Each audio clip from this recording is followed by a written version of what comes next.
Champions ট্রফির ১৫ সদস্যের স্কোয়াডে রয়েছেন ৪ পেসার। নির্বাচকরা দেশের সেরার ৪ ফাস্ট বোলারকে বাছাই করেছেন এই টুর্নামেন্টের জন্য বলে মনে করছেন সাবেক পেসার দীপু রায়চৌধুরী। চ্যাম্পিয়ন্স ট্রফিতে পেসাররা ভালো করবে কারণ বড় বড় দলের বিপক্ষে তারা সামর্থ্যের প্রমাণ দিয়ে আসছে বলে জানান বাংলাদেশের প্রথম জাতীয় দলের এই ক্রিকেটার। ক্রিকেটের মিনি বিশ্বকাপ খ্যাত চ্যাম্পিয়ন্স ট্রফি বড় আসর, তাই ক্রিকেটারদের জন্য চ্যালেঞ্জটাও বড়। বাংলাদেশের পেস আক্রমণ সময়ের সঙ্গে আরও উন্নত। এবার স্কোয়াডে রাখা হয়েছে অভিজ্ঞ তাসকিন মুস্তাফিজের সঙ্গে দুই তরুণ তানজিম সাকিব ও নাহিদ রানাকে।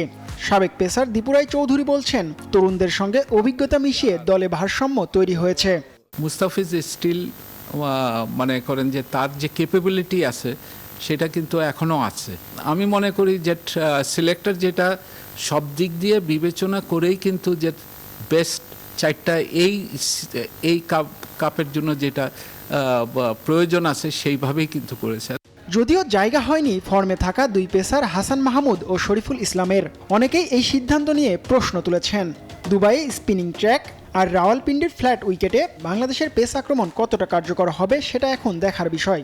আমাদের পেস বোলারের উপরে আমার যথেষ্ট কনফিডেন্স আছে।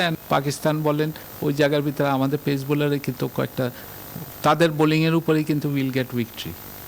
যে অ্যাটাকিং বোলিং বলে হলো পেস, আমি মনে করি। চ্যাম্পিয়ন্স ট্রফি বাংলাদেশের জন্য বড় একটি মঞ্চ।